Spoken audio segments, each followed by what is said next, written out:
second, I thought we were going to play music during my speech. We could do a music for this. Yeah, there we go.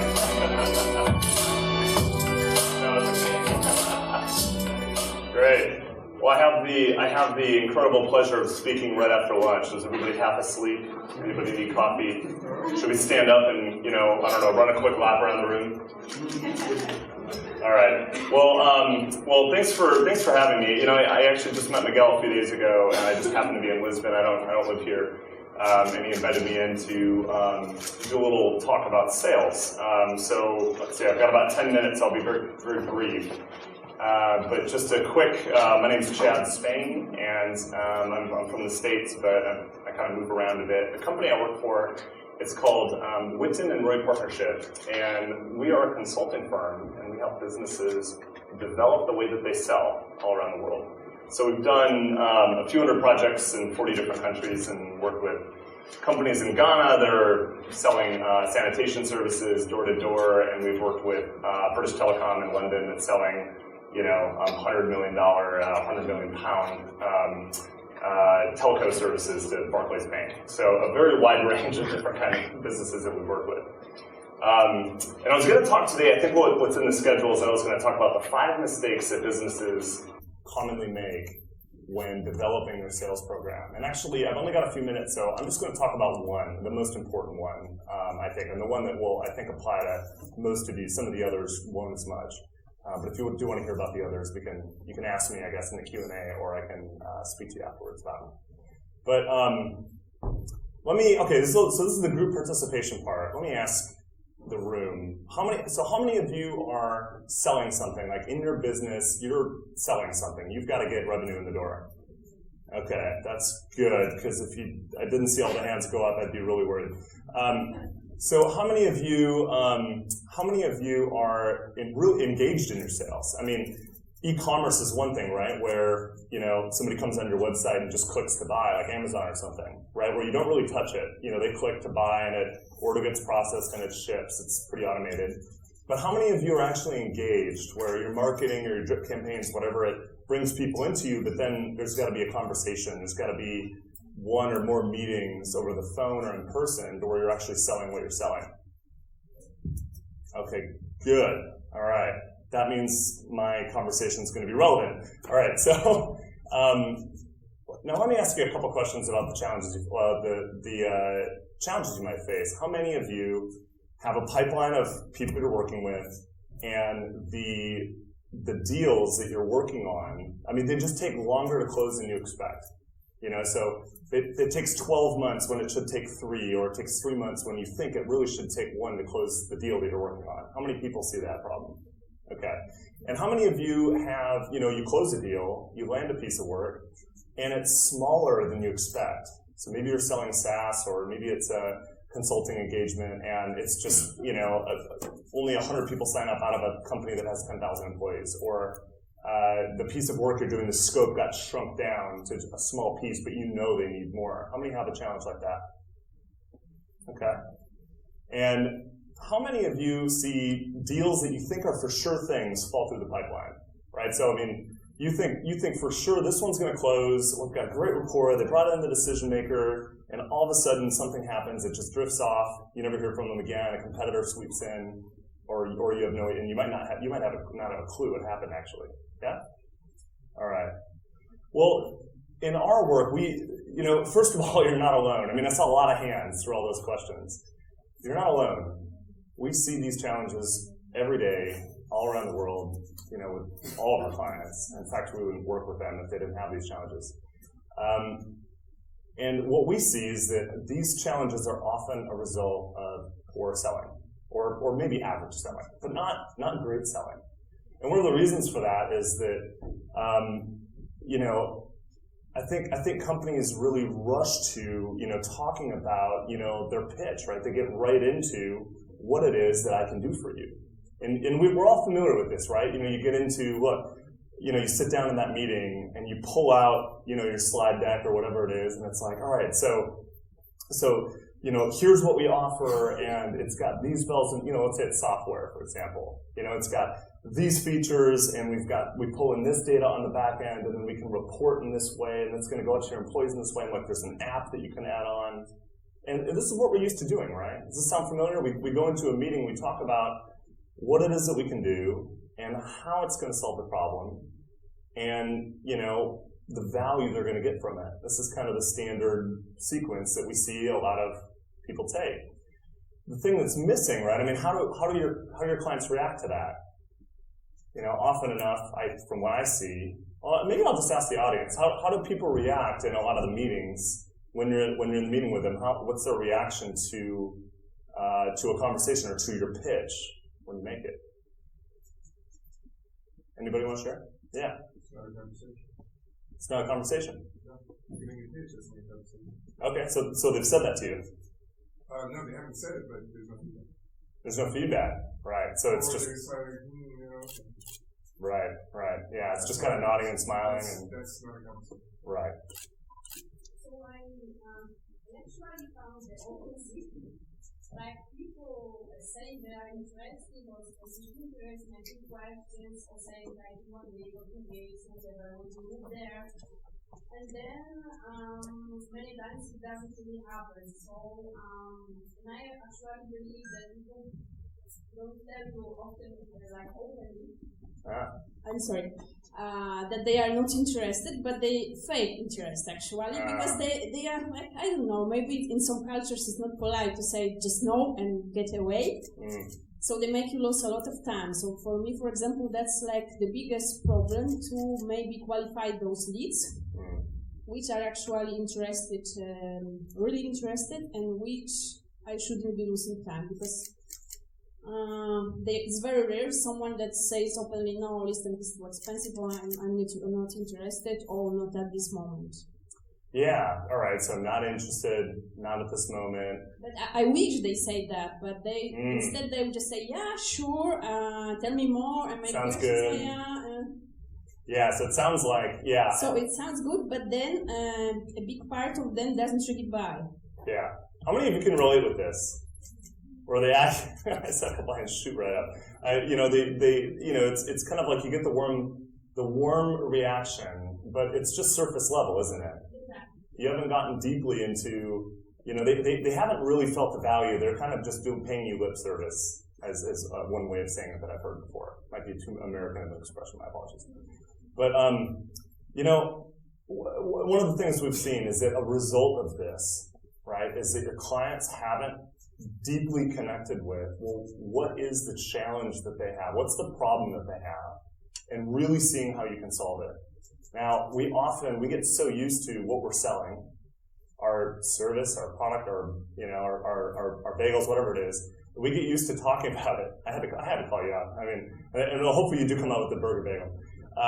But we get so used to talking about whatever it is that we do that we assume too much about how we assume that we know a lot about what their problems are, and then that sets the foundation of the conversation, and not taking a step back and actually asking and listening and learning about, well, what are the challenges you've got with your particular situation? And there's an art to this, right? Because how do people want to buy?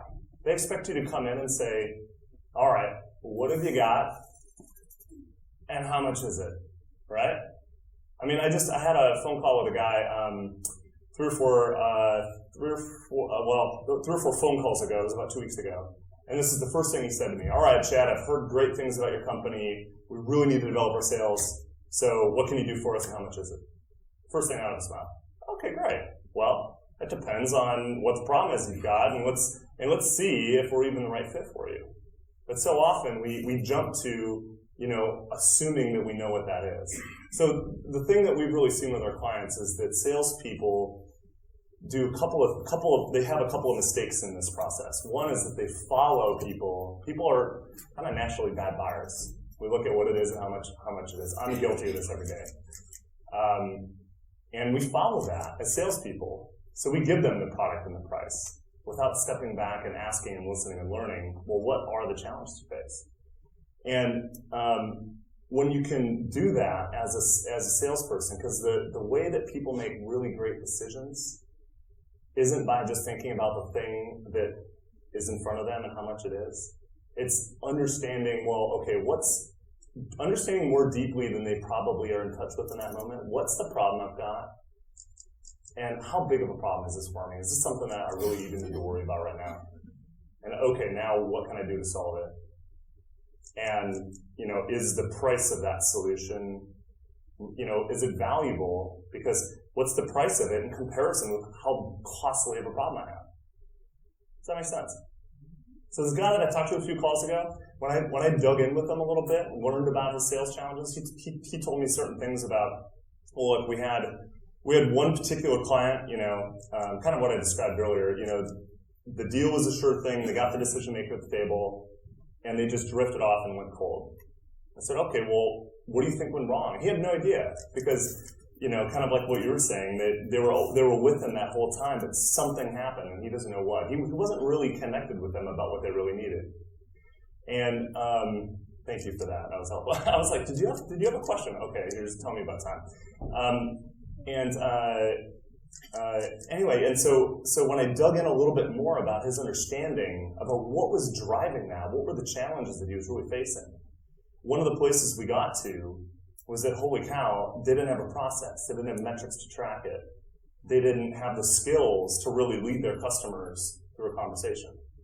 And when we took a look at it, so when we got clear about that problem, he started to think more deeply about his business. He started to say, well, hold on a second. How do I resolve this? How do I get underneath these challenges I've got?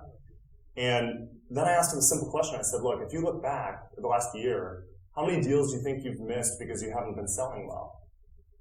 And he added it up and he goes, I think 150 grand. I said, wow, okay, $150,000. Well, is that a problem big enough for you to solve? He said, yes. I said, can we talk next week? Can you walk me through, now? There was an enthusiasm. I mean, I saw a shift in him in wanting to go after solving these problems because of how deep he got and how clear he got on what the problems were. Yeah? So we have a name for this process. We call it DQ. Can you pull up the slide, please, for me? We have a name for this process. We call it DQ. So you've heard of IQ, right? IQ is intellectual quotient. It's a measure of your intelligence. And who here has heard of EQ? Anybody know what EQ is? Yeah? Emotional intelligence. It's a measure of, you can use it to measure just your ability to handle emotional situations and some things that we were talking about earlier today, which is really wonderful. So we came up with we got a little crafty, I guess, and we call our process DQ. And it stands for decision intelligence.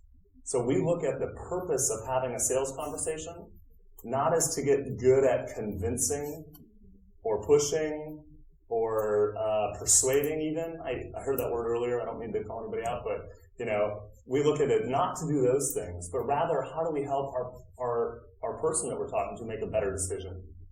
And we do that by exploring 4 things in this order. So the last bullet's cut off here, but drilling into, we kind of invert the graph here, drilling into what's the problem I've got. You're helping your client do this. What's the problem I've got? And what does this problem cost you? And when you get really deep on that, and then you can really develop, well, what's the right solution to solve those problems? And how is it valuable because you've understood the cost of those problems? If you let those problems remain, what is it going to cost your business by letting them sit there? And then you can make, so the area of the graph is kind of representative of them making a big, nice, full decision for the business. Yeah? So, this is the approach that we take, whether it's B2B or B2C. I can just think of, I'll just say one little story here. I remember in a B2C situation, I lived in Nairobi for 2 years, and one of the clients we worked with there was selling solar panels door to door. They were selling solar kits. It was a little solar panel, battery, a couple of lights. And they had agents that were selling door to door these solar kits, and it was helping families come off of burning kerosene. Kerosene would get in their eyes. They didn't have enough light. The kids couldn't study. It was having an impact and risk on their future. And I'll never forget. We did the training with this group, and we went out and they were trying. They were kind of it was a supporting phase, and they were making conversations. We got to this one house, and I'll never forget. All of the managers said, "No, she can't buy. See, the mud is cracked, and the roof is broken. She doesn't have any money. She can't afford this." All right, well, let's go try. And we went and we gave the presentation. And when we dig into her problem, I'll just shorten this and say, she got so deep by just asking her questions about her situation in her home, how she lit her home. She got so deep into her concern about her kids' future because of their poor education they were getting, because they didn't even have enough light to study. 8 kids, one tiny little kerosene lamp that lasted for 3 hours a night. And that problem was so big for her that moving to solar wasn't a big deal, and she had the cash. And she actually, at that point was like, I asked her one question. We talked about the problem for 20 minutes. I said, if you could learn about a way to solve this, would you want to? Well, yeah. We talked about the solution for 2 minutes. And I said, all right, well, if this sounds good to you, go get your money and we'll get you signed up. And she leapt out of her chair to go get what was $40. And that was about a month's income, by the way. But she saw it as so powerful that this could solve the thing that mattered the most to her, that she just leapt to go do it. So I just wanted to share that story with you to kind of illustrate what this could look like. And I gave a B2C example in Kenya. So, but you can apply that to the software that you're bringing to businesses, or whatever it is you sell. Hopefully, we still have a few minutes for questions. I'm not sure who's watching the time at this point, but yeah. Any questions? Thoughts, comments, disagreements? My former roommate, Liz. I lived with Liz in Nairobi, by the way. It's a complete coincidence over here.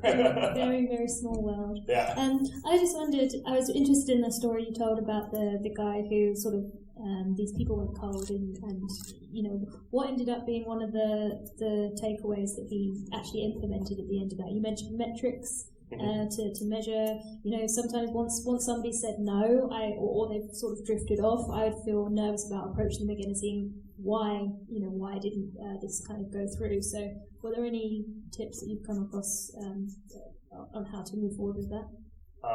Sorry, how to move forward with when people have gone cold, to kind of work out why.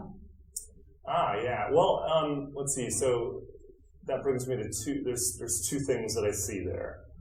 One is, if people have gone cold, they probably, the thing about doing this is that when you help people really explore their problem more deeply, what's the emotion you feel when you start to realize you've got a problem, or you start to get in touch with a problem that you don't really think about every day, but it's a problem that actually is, keeping you up at night. How do you feel when you really dig into that? Are we concerned, worry, anxiety, anxious, these kinds of things, right? It's a problem. And so typically when I see people drift away, it's because, or when I should say when we're working with our clients and they're seeing their people drift away to their pipeline, it's because they haven't helped them go deep enough on what the challenge is or the problem is that they have that, whatever it is that they can solve, right? So it might be, we worked with actually another consultancy in Germany, right? And they were providing business consultation. And so one thing that they realized is that they were not getting at the core of what was really the matter with their business. So they just had this flashy kind of like, well, here's what we can do for you. But really, when they started asking questions and digging into, well, what's keeping you up at night, and let's go after those things, it completely changed the way they sold. That's the first thing, and then there's some things you can do to warm it up, but that's the place to start, I think.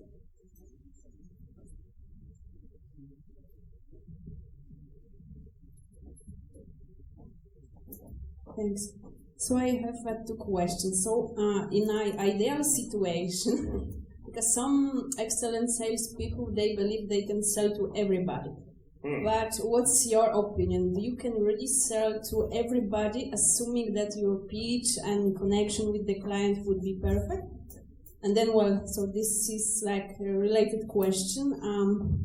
If not, how do you think we can use better our time qualifying leads? Like, to which potential clients we should dedicate more time? Okay, so qualifying leads, and sorry, and the first part of it was? Yeah, if you can sell to anybody, Yeah. I don't think so. Yeah, so good question. So first of all, can you sell to everybody? I definitely think not, right? I mean, the old adage, selling ice to an Eskimo. What problem does an Eskimo have that they need ice as a solution for? I mean, it's really that whole adage really pokes at, well, how good can you convince, manipulate, push, persuade, all that stuff, right? Get salesy is the way I like to call it. And we don't think of that as good selling. So I think that sales is a numbers game. It is about, the more people you get in front of and give them the opportunity, the more chances they'll have to buy. But it needs to be matched with the quality of how you engage in a conversation, not a pitch, but a conversation, where you're together, you're learning and they're learning at the same time, right? That's what this really should look like, is they're learning about their problem deeply just by you it's almost like you're their coach. Actually, I was selling our services I was in a sales conversation a month ago in London. The guy told me, I feel like I just got out of a therapy session. I thought, well, I don't know if that's a good thing or a bad thing, but he was certainly thinking more deeply about his challenges, and he thought, wow, we need to talk in a year. I mean, it's not really the right time for him. And so maybe this kind of speaks to your question, Liz, actually a little bit. It's like, all right, well, yeah, let's not waste any more time. Why don't we talk in a year? And I've got a note in my CRM to give him an email in a year, because that's going to be the right time for him. So that's that one. I'm sorry, forgive me. The second question, you can just... Yeah. Some people believe you can send to anybody, but I don't think so either. So if not, when you get lots of leads, how do we focus on the local market only? Yeah, that's a great question. I think, there's a bit of an art to this, but there's also getting really clear on, look, who's the right customer for you, and where do you want to put your time, and where don't you? I mean, that's the obvious answer. But, one thing that I do is, first or second conversation, I just say, look, I'm curious. Do you have a budget item to work with us? Do you have cash set aside for this? Have you recently raised an investment round? Do you need TA funding? TA, technical assistance funding, to pay for a consulting service? Or are you going to need to go raise money for this? Because that kind of helps me understand where to take the conversation and how much time to spend. And I ask it incredibly directly. And actually, it's a breath of fresh air. It's kind of like, oh, yeah, great. Yeah, I don't have the money. So, look, I don't really want to, and sometimes I hear them say, look, I don't want to waste much of your time. When I hear that, it's like, great, I don't want to waste my time or your time either. Let's not do that. Instead, let's just have a quick conversation about what your challenges are and maybe what we can do for you down the road. Let's pick up the conversation later. And then, boom, you get them out of your pipeline. You've qualified them as 6 months from now or never, or, come back to me when you're ready, because I don't even want to follow up with you. So, I wish I could give you a more full answer, but of course it depends on just what your qualification criteria are.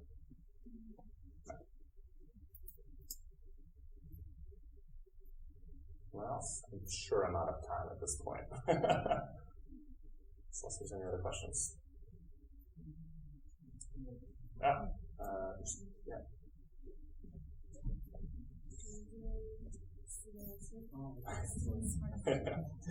Hi.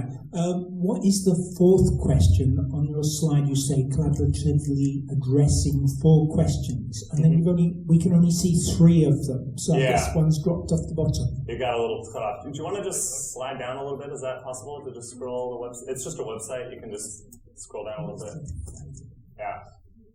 What's the problem you're trying to solve? What's the cost of leaving that problem unsolved? What's the best solution to address that problem? And how is it valuable is how I like to ask that last question. Yeah. Okay, great. Yep. So I assume you have other people working with you, correct? Yeah, we've got about 50 people on our team. Okay, so what's your hiring process? Like you hire salespeople, like a common salesperson, or you try to find different backgrounds, like I'm a psychologist. That's a really good question. It's a really good question. So, two or three parts to that very briefly. One is that our two co-founders, actually, it's interesting you mentioned the word psychology. Our two co-founders, one of them has a sales background. He's built and sold a few different organizations over his career. One of which he sold it way too early, but one of them is worth $1 billion today. And it's a direct sales organization. I mean, they just sell door to door in the U.S. and it's worth $1 billion. It's pretty incredible. It's an insurance company. And his co-founder has a background in transformative behavior and change and psychology. And so we've really, we go beyond just like, look, what are the skills? It's not about tips and tricks like, what do you say and what do you ask and specific questions. It's more, so there's a competence piece, there's an execution piece, like your strategy and how you work and how you use your time. But the more important piece, I'm laying out a framework here, competence, execution, and then attitude. So the mindset of the team, the mindset of the managers and how they lead their team, that kind of thing. So attitude, competence, execution. We look at those as the three pillars that drive sales performance. So anyway, I wanted to give you the background on the two founders to answer part of your question. And regarding how we recruit, we do look for people that have some selling experience. I mean, we like to say you can't teach what you don't know and you can't lead where you won't go. You've got to have some background, but we have an academy. So we bring people in and they do 3 classes just to kind of suss out, is this a good fit? Should we keep dating or not? And if so, then there's a second step to that academy to develop the skills to be able to deliver our work around the world. Yeah.